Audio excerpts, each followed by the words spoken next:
ಉಪಯುಕ್ತ.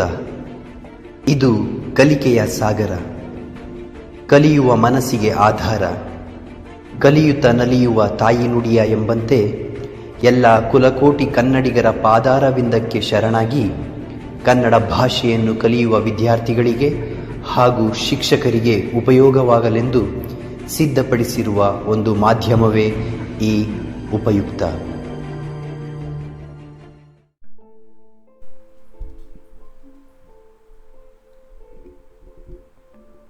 ಪದ್ಯ 3.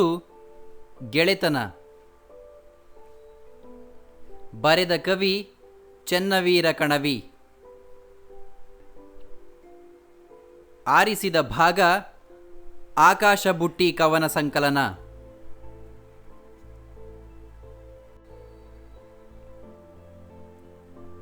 ಕೊಟ್ಟಿರುವ ಪ್ರಶ್ನೆಗಳಿಗೆ ಒಂದು ವಾಕ್ಯದಲ್ಲಿ ಉತ್ತರಿಸಿ.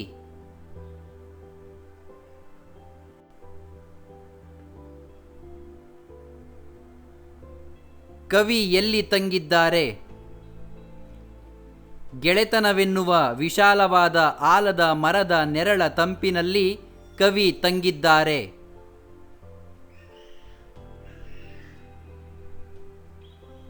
ಕವಿ ಮೌನದಲ್ಲಿ ಏನನ್ನು ನುಂಗಿದ್ದಾರೆ? ಬದುಕಿನ ಕೊನೆಯಿಲ್ಲದ ಸಹಿಸಲಾಗದ ಕಷ್ಟ ನೋವುಗಳನ್ನು ಕವಿ ನುಂಗಿದ್ದಾರೆ.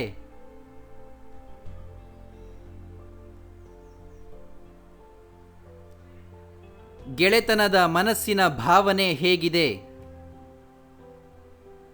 ಗೆಳೆತನದ ಮನಸ್ಸಿನ ಭಾವನೆ ಆಕಾಶದಷ್ಟು ವಿಶಾಲವಾಗಿದೆ, ಶುದ್ಧ ಸ್ಫಟಿಕದಷ್ಟು ಪಾರದರ್ಶಕವಾಗಿದೆ.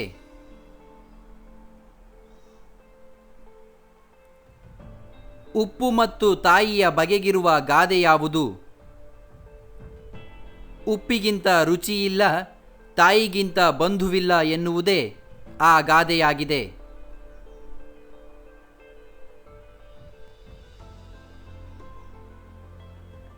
ಕೊಟ್ಟಿರುವ ಪ್ರಶ್ನೆಗಳಿಗೆ 2-3 ವಾಕ್ಯಗಳಲ್ಲಿ ಉತ್ತರಿಸಿ.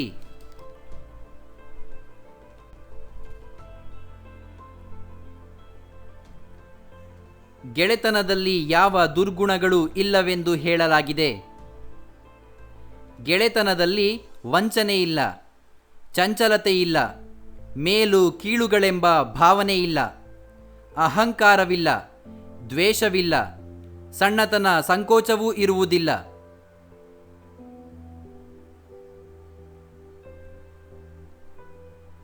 ಗೆಳೆತನದ ಶುಚಿ ರುಚಿ ಎಂಥದ್ದು? ಉಪ್ಪಿಗಿಂತ ರುಚಿಯಿಲ್ಲ, ತಾಯಿಗಿಂತ ಬಂಧುವಿಲ್ಲ ಎನ್ನುವ ಗಾದೆಯೊಂದಿದೆ. ಗೆಳೆತನದ ಶುಚಿ ರುಚಿಯು ಇವೆರಡಕ್ಕಿಂತಲೂ ಮಿಗಿಲಾಗಿದೆ.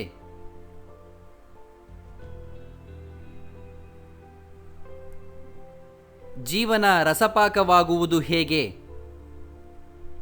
ಗೆಳೆತನದ ಪ್ರೀತಿ ಹೇಗೋ ಜೊತೆಗೂಡಿರುತ್ತದೆ.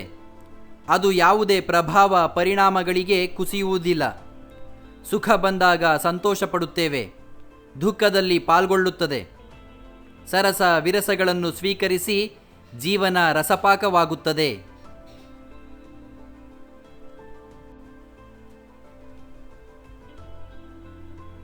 ಕೊಟ್ಟಿರುವ ಪ್ರಶ್ನೆಗಳಿಗೆ 4-5 ವಾಕ್ಯಗಳಲ್ಲಿ ಉತ್ತರಿಸಿ.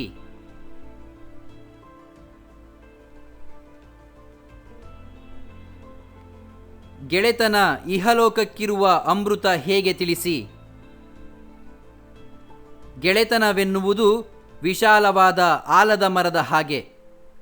ಆಲದ ಮರದ ಅಡಿಯಲ್ಲಿ ತಂಪಿರುವಂತೆ ಗೆಳೆತನವು ಹಿತವನ್ನು ಸಮಾಧಾನವನ್ನು ನೀಡುತ್ತದೆ. ಬದುಕಿನಲ್ಲಿರುವ ಕೊನೆಯಿಲ್ಲದ ದುಃಖ ದುಮ್ಮಾನಗಳ ಬೇಗೆಯನ್ನು ಗೆಳೆತನದ ನೆರವಿನಿಂದ ಸಹಿಸುವಂತಾಗುತ್ತದೆ. ಹೀಗಾಗಿ ಗೆಳೆತನವೇ ಇಹಲೋಕಕ್ಕಿರುವ ಅಮೃತವಾಗಿದೆ. ಅಮೃತಕ್ಕೆ ಸತ್ತವರನ್ನೂ ಬದುಕಿಸುವ ಶಕ್ತಿ ಇದೆ ಎನ್ನಬಹುದು. ನೋವು ಸಂಕಟಗಳಿಗೆ ಒಳಗಾಗಿ ಸತ್ತಂತಿರುವವರನ್ನು ಗೆಳೆತನ ಜೀವನೋತ್ಸಾಹವನ್ನಿತ್ತು ಬದುಕುವಂತೆ ಮಾಡುತ್ತದೆ.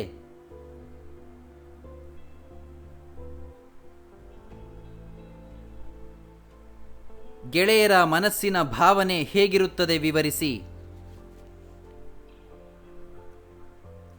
ಗೆಳೆಯರ ಮನಸ್ಸಿನಲ್ಲಿ ಮೇಲು ಕೀಳು ಎಂಬ ಭೇದಕ್ಕೆ ಎಡೆಯಿರುವುದಿಲ್ಲ. ಅಹಂಕಾರವಾಗಲಿ ವೈರವಾಗಲಿ ಇರುವುದಿಲ್ಲ. ಕೀಳರಿಮೆ ದಾಕ್ಷಿಣ್ಯವಿರುವುದಿಲ್ಲ. ಮನಸ್ಸು ಆಕಾಶದಷ್ಟು ವಿಶಾಲವಾಗಿಯೂ ಹೃದಯ ನಿರ್ಮಲವಾಗಿಯೂ ಇರುತ್ತದೆ. ಬೆಳದಿಂಗಳಿನಂತೆ ಹಿತವನ್ನು ಉಂಟು ಮಾಡುತ್ತದೆ.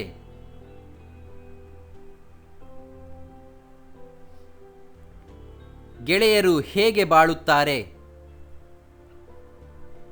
ಗೆಳೆಯರಲ್ಲಿ ಯಾವುದೋ ಕಾರಣದಿಂದ ಪ್ರೀತಿ ಹುಟ್ಟಿ ಬೆಳೆಯುತ್ತದೆ.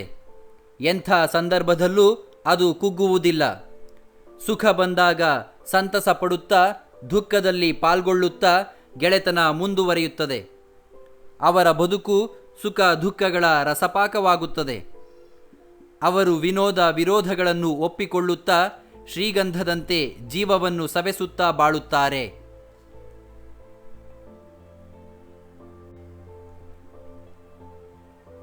ಕೊಟ್ಟಿರುವ ಪ್ರಶ್ನೆಗೆ 8-10 ವಾಕ್ಯಗಳಲ್ಲಿ ಉತ್ತರಿಸಿ.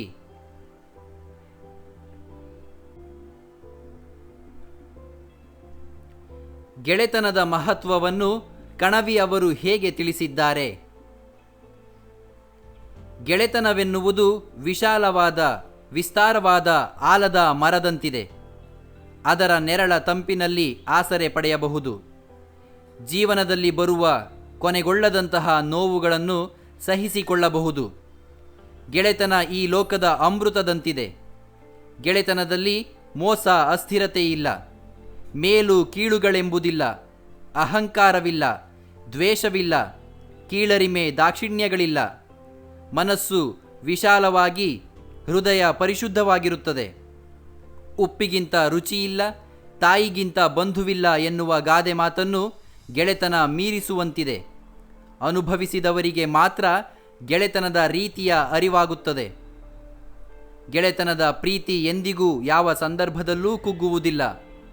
ಸುಖದಲ್ಲಿ ಸಂತೋಷ ಪಡುತ್ತಾ, ದುಃಖದಲ್ಲಿ ಸಹಭಾಗಿಗಳಾಗುತ್ತಾ, ವಿನೋದ ವಿರೋಧಗಳನ್ನು ಒಪ್ಪಿಕೊಳ್ಳುತ್ತಾ ಬದುಕನ್ನು ಅದು ರಸಪಾಕವಾಗಿಸುತ್ತದೆ.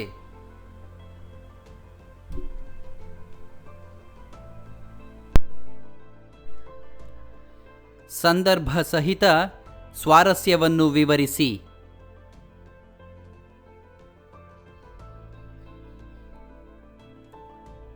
ಅದನುಳಿದರೇನಿಹುದು ಜೀವನ್ಮೃತ.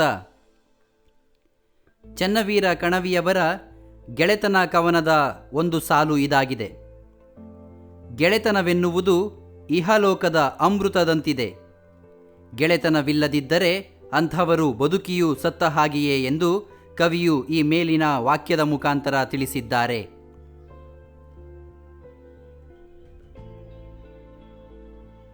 ಭಾವ ಶುದ್ಧ ಸ್ಫಟಿಕ ಬೆಳದಿಂಗಳು.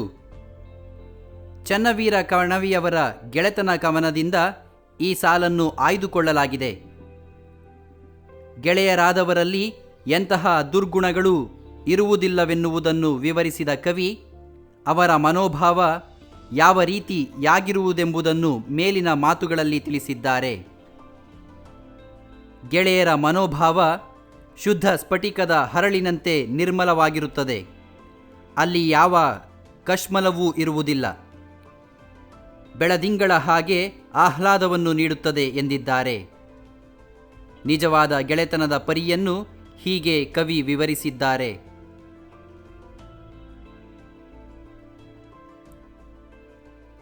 ಕಂಡವರೇನು ಬಲ್ಲರಿದನು.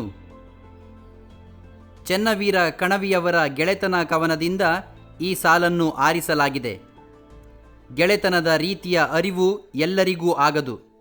ಅದನ್ನು ಅನುಭವಿಸಿದವರಿಗೆ ಮಾತ್ರ ಅದರ ಯಥಾಸ್ಥಿತಿಯು ತಿಳಿದಿರುತ್ತದೆ ಎಂದು ಕವಿ ಹೇಳುತ್ತಾ ಮೇಲಿನಂತೆ ನುಡಿದಿದ್ದಾರೆ. ಉಪ್ಪಿಗಿಂತ ರುಚಿಯಿಲ್ಲ, ತಾಯಿಗಿಂತ ಬಂಧುವಿಲ್ಲ ಎನ್ನುವ ಗಾದೆ ಪ್ರಸಿದ್ಧವಾಗಿದೆ. ಗೆಳೆತನಕ್ಕಿಂತ ಮಿಗಿಲಾದುದು ಬೇರೆ ಇಲ್ಲ ಎಂದು ಹೇಳುವುದರಲ್ಲಿ ತಪ್ಪಿಲ್ಲ. ಗೆಳೆತನದ ಅನುಭವವಿರುವವರು ಇದನ್ನು ಒಪ್ಪುತ್ತಾರೆ ಎನ್ನುವ ಅಭಿಪ್ರಾಯವನ್ನು ಕವಿ ಇಲ್ಲಿ ವ್ಯಕ್ತಪಡಿಸಿದ್ದಾರೆ.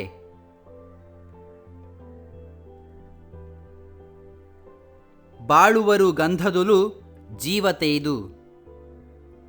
ಚೆನ್ನವೀರ ಕಣವಿಯವರು ಬರೆದ ಗೆಳೆತನ ಕವನದಿಂದ ಈ ಸಾಲನ್ನು ಆಯ್ದುಕೊಳ್ಳಲಾಗಿದೆ.